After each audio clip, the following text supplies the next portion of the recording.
Alright. Here we are at the Peacekeeper's homeworld. You can already tell by, like, the skybox and the music that's playing that this is a drastically different world than the Artisans. What do we got here? Titan! Let's attack him! Jesus! Welcome to Peacekeepers. Look how our treasure has been stolen and turned against us. Please, recover our treasure, Spyro. Collect treasure. Got it. Oh yeah. Let's hop into action. The thing about the Peacekeepers is that you can tell that they're like really hardened warriors, and that's generally how they keep the peace, by intimidating everyone else. Like, hey, if you mess with us, then we'll mess with you, and you don't want that. Get these gems that are over here. This is a cool little feature that actually was featured in the original game. You're able to move around this cannon with your horns, and if you light it on fire, you can pick off enemies from a distance. Bam, just like that. It's a neat little mechanic that doesn't appear too many times in the game, but it's really satisfying. I like it a lot. To the victor come the spoils. Let's enter our first Peacekeeper's world, which is Dry Canyon. One of my favorite levels in the game, actually.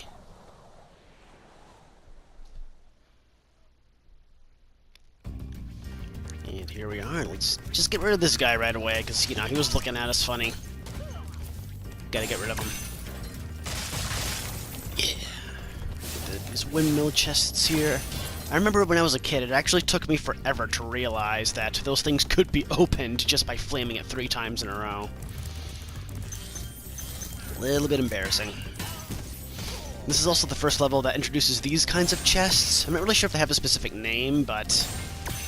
Wait, what the heck are you doing? You almost hit me with that. Jeez, careful.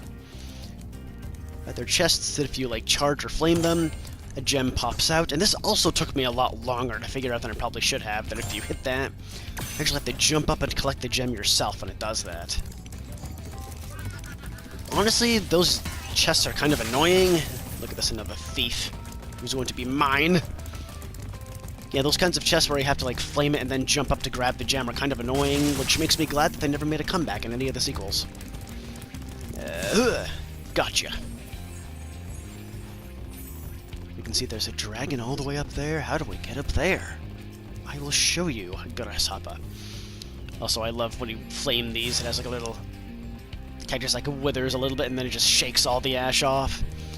Which, that's really not like a little bonus Easter egg touch that Toys for Bob added. That actually happened in the original game. So I'm glad that it was retained. Alright, Conan O'Brien. What? Huh? Oh. Thank you for releasing me, Spyro. You are welcome, my lovely friend. Hoo-yah! Get these vultures here. Make some cook their goose. That's what we do. Just collapses. He's just done with life. Hopefully this sand is soft. Doesn't, like, scuff up his face too bad, even though this is a dry canyon. Oh god, I'm inside the musket. That was weird. Alright, what hint do you have for me, Boris? The Soviet love hammer. Dry Canyon rewards good gliders. You are a good glider, eh, Spyro? I was born to glide. He's such a smug little... Nah. Now, there is a reason why this guy mentioned rewarding good gliders, and it's not for this glide right here, although this one is a little bit out of the way. The glide he was talking about actually happens over here. You can see how these gems kind of like trail right to the side. They're actually leading you over to this dragon over here, and oh my god, doesn't this guy look familiar? And what have we here? Another key. So many keys, so few keys, so much to... I'm just gonna free the dragon and shut up. Maximus! Hey, Spyro, maybe you just look at him, or you could vanish too, that's fine. Glide, Spyro. I thought I'd be stuck here forever with those ugly vultures standing on my head. Those birds might look tough, but they're pretty tasty. Flame broiled with a pinch of salt. Honestly, it doesn't sound too bad. Sign me up for one of your cooking classes. I'd love to learn a thing or two. Whoa! Zh. That was kind of weird. I kind of hit like the very edge of this tower and almost fell to my doom. Which is down there. Okay, I need to pay more attention to what I'm actually doing. Also... okay, in the original game, this enemy did, like, have, a bird, like, perched on his arm like that, and he did, like, wave it around like that. I was kind of, you can see that the bird flails, like, around a lot more now and, like, sheds feathers and stuff, but in the original game, every time that he would swing the bird around, the bird would, like, shriek out, like, I was kind of hoping they retained that as well, but these are just little nitpicks. I mean, I love the game as a whole, but just stuff like that would have added just a little bit more to it. But you can't have everything. Beggars can't be choosers and all that. Alright, so we know where the return home portal is, but we have this over here, and we also have a lockbox that is short a key. So let's go looking for it after killing this bunny rabbit. Alright. See how these resemble steps? That's because they are steps. Fancy that. We get to make another glide over here into this fortress-type area. Excellent.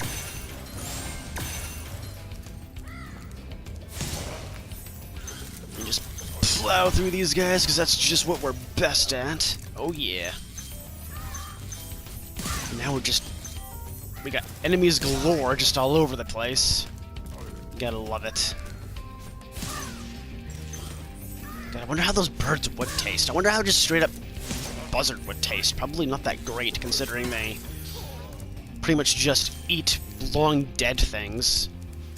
They're pretty much eating what the buzzard had. My god, I'm gonna stop talking about this before I make people vomit. Jeez, I'm even thinking about this. Ivor. Is that you, Spyro? Are you the young dragon I've been hearing so much about? Ever since you were a wee puff of smoke, we've known, You've known... I forget. There's that ageism, just ever present in our sprightly young hero. I love getting 2 for 1. Love it, 2 for 1 Birdo special. Served right up. I don't know what I'm talking about anymore. Go up all these steps, just to go back down to get these collectible goodies over here. And, oh, what do we have over there? Looks like it could be a box with a lock on it, and you know what that means. Alright, over here. And this is the first level that introduces firework crates. Flame them and they blow up and they give you stuff. I mean, in a perfect world, that's what everything should be, right? You just blow something up and you get free crap. In a perfect world. Love how there's even like a little confetti effect when that happens now. So neat. This glide always makes me nervous.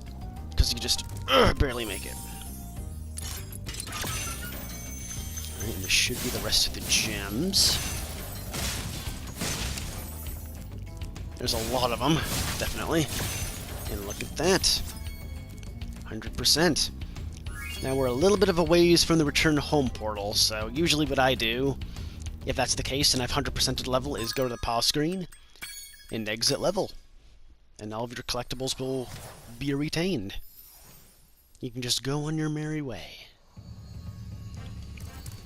Alright, here we are back at Peacekeepers, and let's take care of these guys before they shoot any cannons at us. And before we move on to the next level, let's get into the skill point. Take this guy out.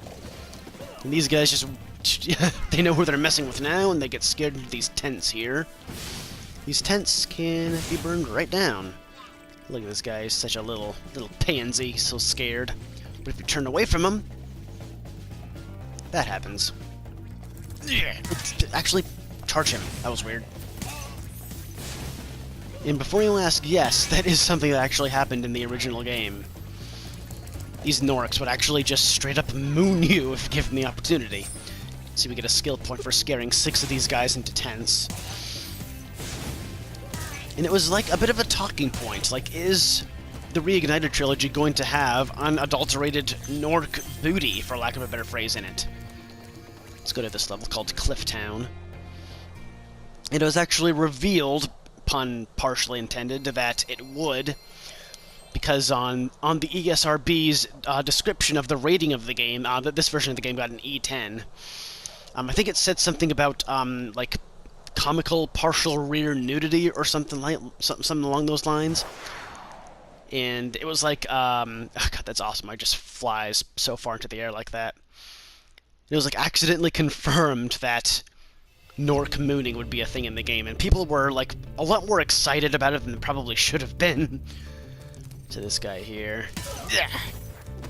I like how his cape is actually made of metal. That's like a really nice touch. And before we move on, here there's these gems that are just like right on the very edge of the temple. Let's pick those up. Yeah, sweet, sweet gems. And then there's these characters right here, and these are another one of the enemies in the game that attack you, but they just knock you back. They don't actually hurt you. They're pretty easy to dispose of. Now this level is a little bit tricky because you see these cauldrons around here. There's actually quite a few cauldrons scattered throughout the level. And you gotta pay real close attention to them, because if you flame them, a gem pops out. And every cauldron is like that. Every cauldron houses one gem in this level. So it's something that newcomers to the series generally tend to overlook. And when they're missing like 10 or 15 gems in the level, like, where the hell did I miss all of these? I thought I covered all my bases. But nope, the game's just trolling you. What are you doing? Get over here. You're running around like a freaking idiot. There we go.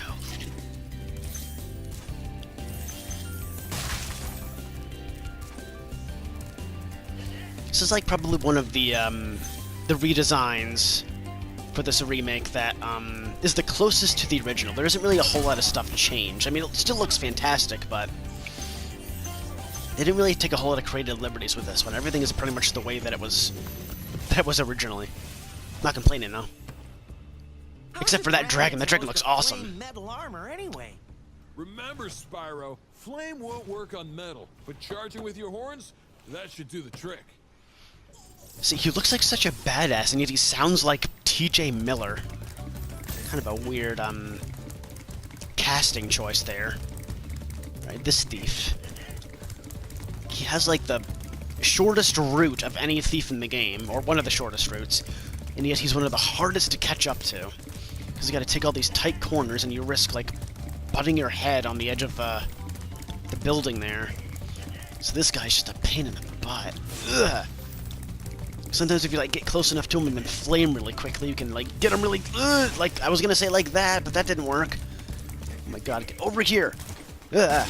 Don't fall off the edge either. Do something! Please! God.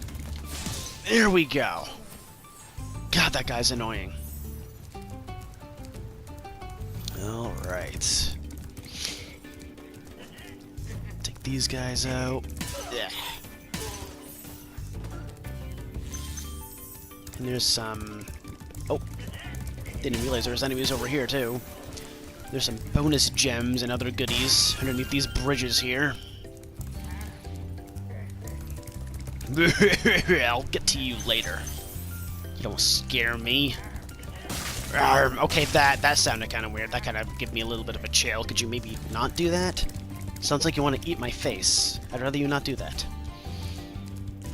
So let's take all of these steps here. We've got a bit of a journey ahead of us to get to the top of this place. Ugh. That was weird. I kind of almost landed on that treasure chest. Hey-ya! Hoo-ya! And sometimes when you flame enemies that are in front of the cauldron gets flamed too, and you can just collect the gem automatically, which is a nice touch.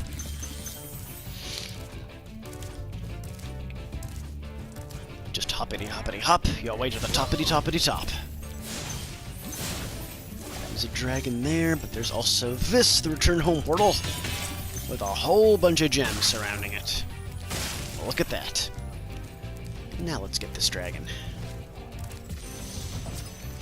Enzo. Hey, what's on the other side of that river? Why don't you glide there and find out? In other words, I'm too lazy to find out myself. Why don't you do it? Right, and also freeing that dragon triggered a whirlwind, which if I ever fall down, I can just ride that all the way back up to the top. Which I'm going to need very soon, because there's more stuff over here. A rocket, which will open that lockbox over there. Any lockbox that you find that doesn't have a key either needs to be blown open with a rocket, or it needs to be broken by some other means, which I'll get to later. Let's ride our way up to the top. And he said to glide across the river, which I will most certainly do right now. Look at that, more vultures. More delicious vultures filled with guts of dead things. Doesn't that sound appetizing? Hiya! This is like a really easy place to miss gems, because even though it's like really barren and isn't really a whole lot of like tall grass for gems to hide in, it's just like a big hilly area that doesn't really have a whole lot in it. So it's really easy to miss stuff if you're not careful. Ugh. Also, I just realized something. I blew open that lockbox, and yet I never went back to collect the gems. I should probably do that. I'm in too much of a hurry here. Marco. I have a friend named Marco. Actually, is featured in a lot of my videos. It's the highest point in Clifftown. You can get to almost anywhere from here. If I were you, I'd use that whirlwind over there. Yeah, and this is another dragon that activates a whirlwind as means of a checkpoint, so if I ever fall down, I can just go all the way back up here. Which again, I'm going to need that because this level actually has some of the best hidden gems in the entire game. Something that you would just never think to look for. So you glide over here, behind this tower. Look at that. So many gems. So many dirty, stinking, rotten gems. Hidden away from prying eyes. My gosh. Took me ages to figure out that's where the last gems were. And now that we're up here, we can get to the tops of these buildings here. And almost fall off. Holy crap. Alright. So now, 25. That's a pretty round number for what I'm missing. Which makes me think that the rest of the gems are where that lockbox was. So let's ride our way up here and get the rest of these guys. Is that it? Excellent. And that is another level in the bag. How's our overall percentage going right now? 21%. That is not bad at all. Let's continue. Alright, let's maybe get enough of these guys to actually get an extra life. If you'll let me. Thank you. Excellent. That's grand. What do you have to say to me, Magnus? You're a big boy. Hey, Spyro. Sparks the Dragonfly has Could you not shoot cannons? job protecting you. Make sure to keep him strong by feeding him lots of butterflies. Okay, I've played this game a few times, and that has never happened before. Have the guy just, like, shoot cannons at me while I'm talking to the dragon. And also, that Nork wasn't completely in his tent. That's what I mean about technical issues. There's just a few issues here and there that they didn't really have a whole lot of time to brush up, because they wanted to make everything else look good. But if this game didn't have those technical issues, I would easily give it a perfect 10. It's that good.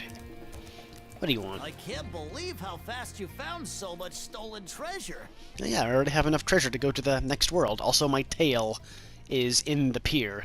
that's weird. Hop aboard for the Magic Crafter's world if you're ready. Now, I am not ready for the Magic Crafter's world, as fate would have it, because I still have a bunch of stuff that I can do here. Namely, go into this cave down here, which leads to the Ice Cavern.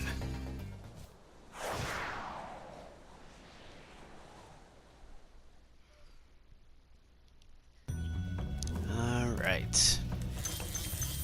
See, I always found it kind of weird that they had like a really snowy, icy level in the middle of a homeworld that's primarily made out of desert. What are you doing? Strongman pose? Could you not do that? But this level is like a really great example of how good the lighting in this game is. We'll talk a little bit more about it later, but first let's free this dude. Ulrich. Word of caution, little one. Wait until you grow big, like me, before charging those large enemies. What would you need to charge them for anyway? You have a freaking sword and shield.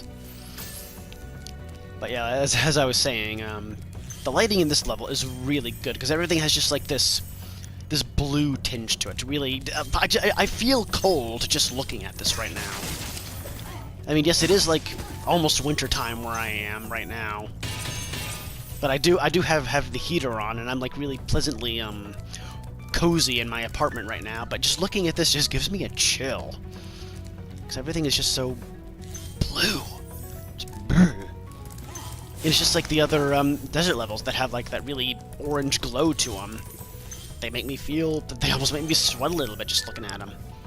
And this level is like really dirty. Get out of here, bat. This level is really dirty with gem placement because there are all these light posts here. You need to like get right in front of them and just charge them just a little tiny bit. You're gonna get them dead center, otherwise you'll like go flying off the edge here. And also there's another key over there. My gosh, God, actually doing a Let's Play of this game makes me realize just how many freaking keys there are. What do you want? Spyro, some big Norks up ahead are wearing armor, and in the ice cave, armor can make their feet very slippery. And that is a tip that you should take to heart. Now I could go this way, however, there's some steps over here that lead to more stuff.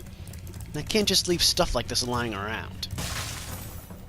It's just not my way. And if we go over here, we actually see the lockbox that we need the key for, as well as a means of actually getting to the key.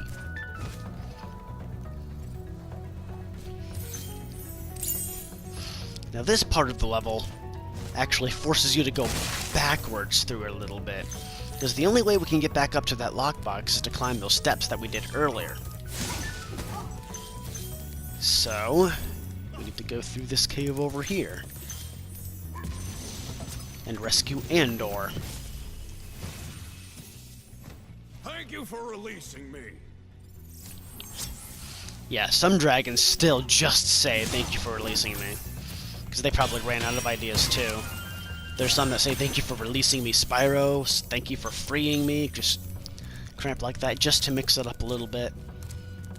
It's a good thing the dragons like look and sound so differently. You know, just that's like the best way to keep things fresh. There's this guy. And here's one of the guys that other dragon was talking about. And this, this for some reason is one of my favorite enemy redesigns in the entire trilogy. There's just something about him. I mean, it could be like the gleam of his armor. It could be his like buck teeth and like his big old huge fists that he's like pounding all together. Could be the fact that his helmet is partially covering up his eyes. He just looks so friggin' good. And just charge him off. He's one of the few big enemies that you actually have to defeat by charging him. Because you would think, well, he's a big enemy, so he can't be charged. He's wearing a metal shield, which means he can't be flamed. So how would I defeat them? And this level just it's actually, I think, the only level in the game that has the mechanic of charging enemies to like make them slip on the ice and fall to their death, which is really cool. there aren't really a whole lot of enemies with like mechanics like that in the sequels, which kind of makes me sad. I mean, yes, the sequels, as I said before, were a lot more task and minigame heavy, but this game I feel like had like some of the more creative environments and enemies, and that you actually had to employ more unique tactics rather than just flaming large enemies and charging metal-wearing enemies. So yeah, it's another reason why this game is like really just sets it apart from the other two. Even though it is my least favorite in the trilogy, but it's still a really good time. I really enjoy this game, and I really enjoy you, Asher. Thanks for freeing me, Spyro. And now, where was I? See, it's another example of mixing things up for a dragon that just says thank you for releasing me.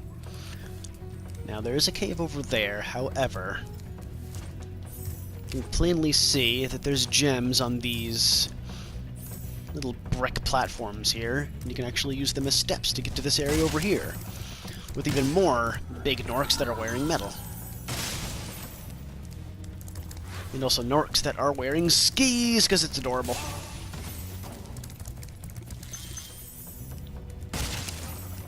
This guy's a little bit further away from the edge, so I gotta charge him twice. I almost feel bad for him. Almost. Of course, this area of the level has people throwing crap at me. Little jerk. I don't take kindly to that. Can I please go on uninterrupted? As I was saying, this is another area that has these gems that are on the light posts. And bats that won't listen to me. Of course, they all have to be really close to the edge, so one wrong move, and you plummet to your doom.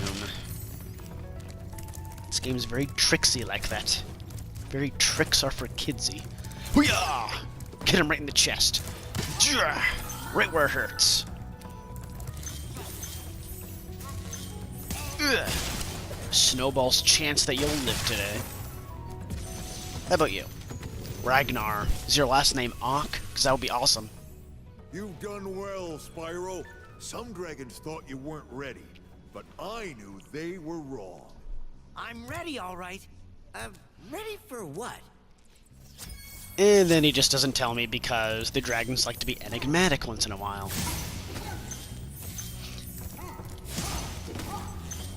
Alright. Should be clearing up the last of the gems here with an extra life. And here we go. 100% complete.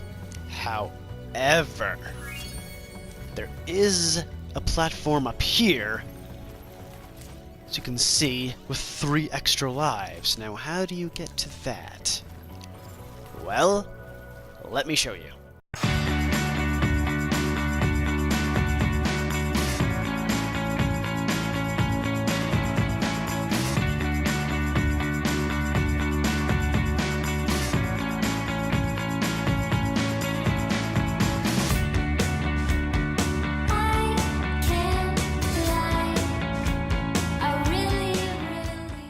Alright, here we are back at the very beginning of the level. You remember this platform over here that had like the jumpy gem chest thing? And this freaking annoying bat. Seriously, why are the bats so much more annoying than they were in the original? If you jump off here, glide a little bit to your right, here you are. Now, getting all these lives isn't necessary for 100% completion, but you know, it's just nice to have a few extra on hand. Now that that's done, let's go back home. Alrighty. What are you laughing at over there? You laughing at all this doom and destruction happening around you? You freaking sadist. How could you? Think of the children, man. Jeez. Alright, now comes another time where the cannon helps us out a bit. Not only does it defeat enemies, but it also opens these lockboxes. Look at that. Lovely. And also, you might have noticed that this big old pedestal has what looks like a bullseye in the middle of it. I wonder why. Probably because it can be destroyed. Oh my gosh, look at that. We'll get to that later. For now, let's pick up all these straggling gems. They're so straggly and shiny and sparkly. Makes me wonder where Spyro keeps all of these gems. They're just like absorbed into his being. He like becomes the gems almost. Or maybe the gems become him. Maybe dragons are made of gems and we just... Maybe, oh my gosh. Maybe Nasty Nork first cast a spell on the gems and they all became the dragons. Illuminati confirmed. Also, let's fight the Peacekeeper boss, who's named Dr. Shemp. And he is a doctor of pain.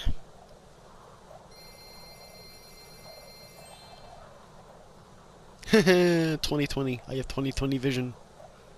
That's pretty much all I have to say about that, so, you know, moving on to the next thing. Oh yeah, this level. This level has a friggin' fantastic skybox. Look at that. Look at that beautiful eclipse. Doesn't that just... And look how there's like streaks of the darkness across the sky, like when you pan the camera around. Yeah, another thing that I should mention about this game, now that this is happening, is yeah, Sparks. I'm awake. I'm talking to the audience. Is that the soundtrack for this game is essentially a remix of the original by Stuart Copeland. They actually called him back to remix a lot of the tracks, and they all have a sort of dynamic quality to them. Like if you remain idle, then the music becomes a lot more downplayed, and if you glide, I think there's a bit of a swell as well. Also, these guys, they just run right at me and they fall right off the edge because they dumb and they blind. And the music also echoes a little bit when they're like in a building or a cave. Just nice little touches like that gives the game so much more personality. I was actually really excited when I heard that Stuart Copeland was coming back to remake the soundtrack. And a fairly known fact is, if the name Stuart Copeland sounds familiar, then he was one of the members of the 80s progressive rock band The Police. Which, honestly, I never really particularly cared for The Police. Not really my kind of music. Maybe a couple of their songs, like Message in a Bottle is okay, Roxanne has a pretty catchy hook. Other than that, like, oh my god, what's that one song they have, Every Breath You Take? That, I hate that song, not just because it's overplayed, but because it has creepy lyrics. A lot of people, like, think that it's just, like, this really sweet love song that's played, it's played at a lot of weddings. But really, the lyrics are a bit stalker-ish, and even the band themselves, including the frontman Sting, this is a really hard glide to make, but it just has one purple gem over here, whatever. Even Sting himself has claimed that Every Breath You Take was meant to be from the perspective of a stalker, which just makes the song all that more creepy. Also, here we are, Trondo. Trondo was a man. Dr. Shemp thinks he's so cool. You don't know what it's been like listening to him over and over. But I tell you one thing, he should watch his back. And there's your hint for taking down this boss. Quite a hint it is, too. Look at this guy. Look at him. He really does think he's so cool. Like, in the original game, he didn't really have all that much personality to him, but here you actually get the vibe that he thinks he's hot shit. You know what I mean? He's like, hey, what's going on? Yeah, you, I'm going after you because I'm the man. Just so much flair to him. So I should watch his back, huh? His bare booty, you mean? A nice little mechanic. Not really a mechanic, but just like a... I don't really know what you would call that. A strategy, I guess? Just wait for him to show his butt to you. And this guy is pretty easy to take care of. It's the last one that you kind of need to be on your guard for, because you need to jump over his staff and then take him out. And you'll see that I got a skill point for doing that, and that skill point is for taking out Dr. Shemp without taking any damage. And you only need to worry about that for the battle itself. Anything like, that comes before freeing that dragon, you don't need to worry about. Because you can see that I got hit twice, because my sparks is green. But the whole time that I was fighting Dr. Shemp, I didn't get hit once, so the skill point is mine. And also this key that we got earlier opens this box right here, which holds 125er. And then I can get the rest of the gems that I missed down here. And there's one enemy just hanging up by our lonesome. And that's it. And we can exit the level through the pause menu. And there's another boss in the bag.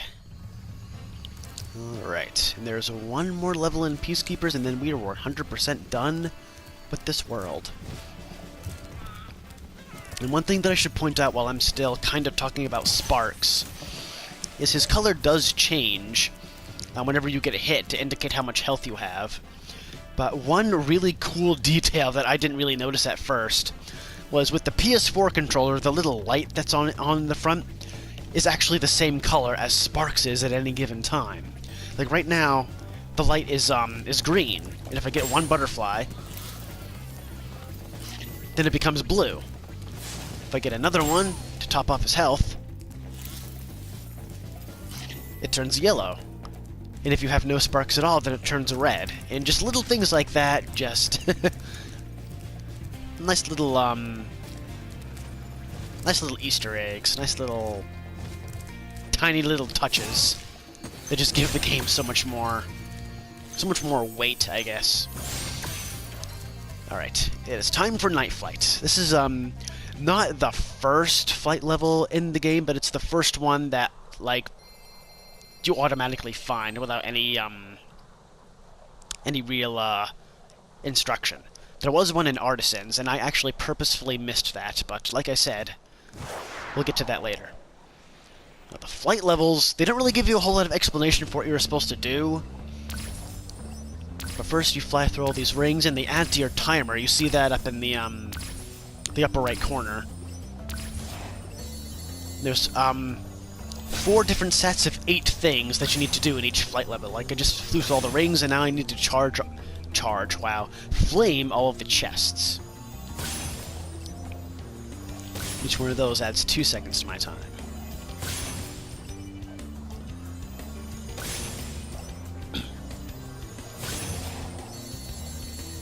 And each one of these that I get, like each set that I get within the time limit, gives me a bunch of gems. And if I get all of them in one go, then I get even more gems.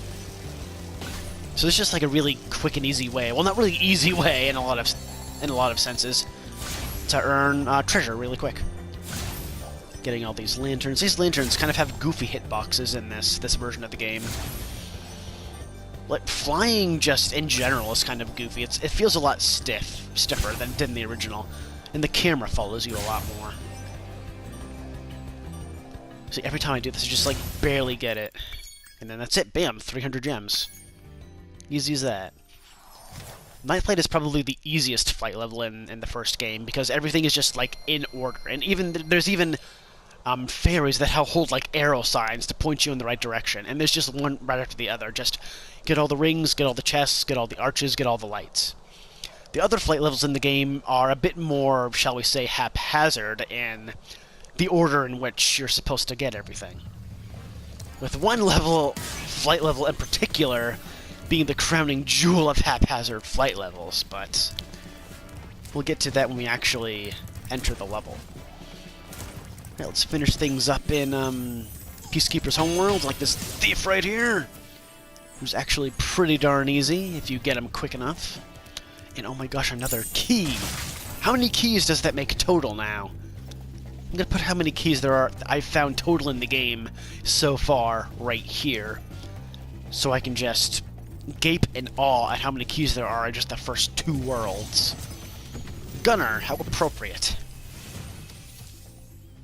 God, you look ferocious. Spyro. Keep up the good work, and I know you'll fulfill your destiny. Destiny? I just want to kick some. Just toast those enemies and collect the treasure.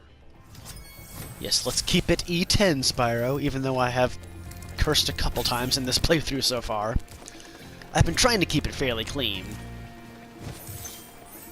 Because, you know, even though This game is mostly meant for people who grew up playing the game, who are like in their 20s now, including myself.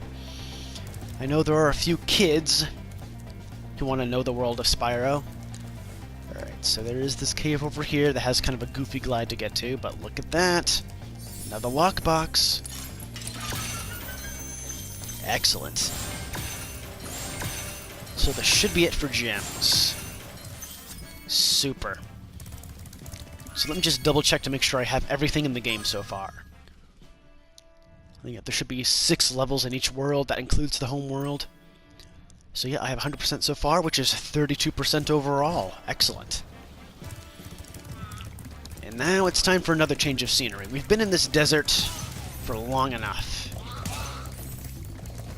Let's go to... The balloon just said the Magic Crafter's world. Let's see what that has in store for us. I can't believe how Yeah, we've heard this. Oh my god, you're talking over yourself. Don't do that. Magic Crafters. Let's craft some magic. Oh yeah. He thinks he's hot shit.